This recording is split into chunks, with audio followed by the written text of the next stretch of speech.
with Jordan Peterson. He's writing a book at the moment for talking about religion. And I wonder what you make of him and his approach. When he talks about religion, I think it's bullshit. I think it doesn't make any sense at all. He's impressing people by using language they don't understand, rather like Deepak Chopra, where people think, oh, it must be terribly profound because I can't understand it. Not something I can respect.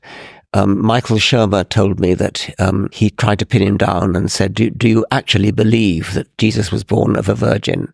And Jordan Peterson said, it would take me at least 2 days to answer that. So Michael said more or less, well, how about one sentence or one word? No. And that's how I feel about that. All the stuff about Jungian archetypes, and not that I would be skeptical about that, but constantly dragging them in.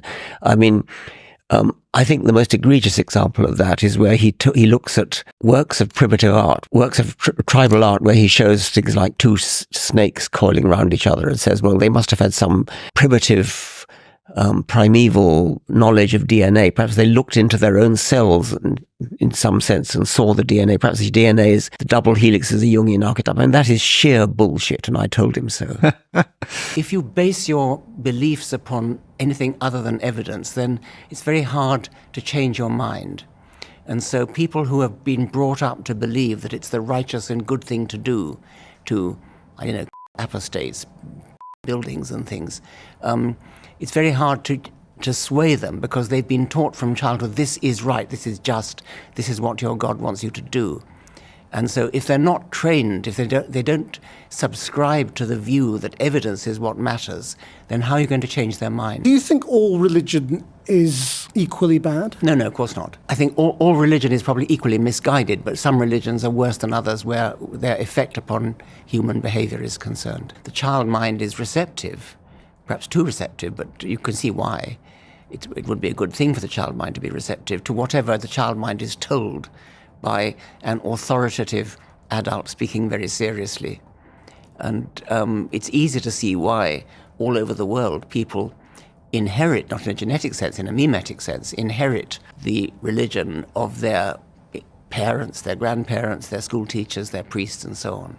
And they really, really do believe it. And that's important to understand. When we castigate terrorists for doing bombings and things like that, you have to understand they really, really believe it. They really believe, as Sam Harris says, they really believe what they say they believe.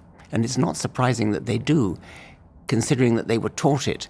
It was rammed down their throats in early childhood. Before Darwin came along, it was very difficult to be an atheist. The origin of everything, the idea that God just started it off, the idea that God sort of, so to speak, began the process of evolution and then sat back and did nothing, that's very unpersuasive because having got rid of God for the big problem, which is the apparent design and diversity of living things, why would you smuggle him in for just a little problem right at the very beginning? I mean, anybody who lived their life according to the morality of the Old Testament would be an appalling person you would not wish to know. I mean, people to for breaking the Sabbath, witches, persecuting homosexuals, and so on and so forth. The New Testament's a bit better. I mean, Jesus was obviously a very, very nice person if he lived. I mean, either Jesus was a nice person or whoever wrote his lines was a very nice person. Why do you think religion came about then? You can answer that at a psychological level. You can say that our wild ancestors were faced with terror, they were faced with ignorance, they didn't understand why things happened, they didn't understand why the crops failed, why there were plagues, why there were terrible diseases, why there were droughts and famines. And so it was natural for them to attribute those things to some kind of agency. And that's a psychological explanation. Another one would be they're terrified of dying or terrified of not seeing their loved ones again after they've died, and so it's a good idea. Wishful thinking, in other words. That would be a psychological explanation of how religion came about.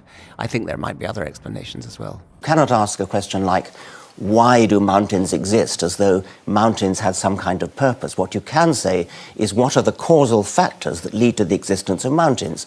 And the same with life, and the same with the universe.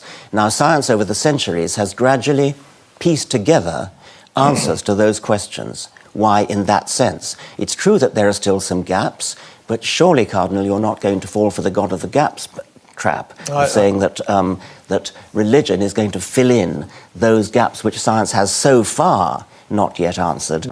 So, what proof, by the way, would change your mind?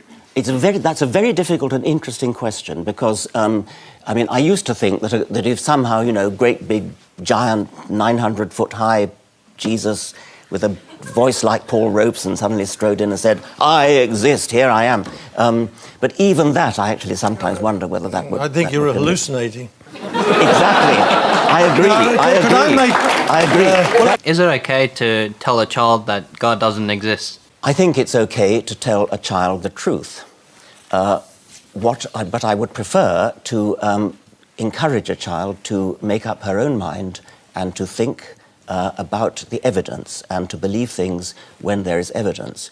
What I think is not okay, what I think is deeply immoral, is to tell a child that when she dies, if she's not good, she's going to go to hell. That seems to me to be mental child abuse and an utter disgrace. One of the biggest reasons why people are religious, arguably, at least from a sort of cynical atheist perspective, is to escape the fear of death. Sigmund Freud said that there will be religion as long as we're afraid of death. Are you afraid of death? I'm afraid of dying. I don't look forward to, getting cancer or something of that sort. I suppose I'm afraid of eternity. It is a daunting thought that the universe goes on and on and on and on and on and on for billions, for trillions of years. So I've said this often enough before that the escape from eternity would be the escape from any kind of pain, would be a general anesthetic, and which I think is what death is. So it's a nothingness, just like a general anesthetic. I like life, and I like to go on living. I enjoy life, and I'm curious to know how the future will unfold. So I would like to go on. I wouldn't mind living for 200 years, but I wouldn't like to live for eternity. Enjoy your life to the full while you've got it. You won't regret it when you're dead because you won't be there.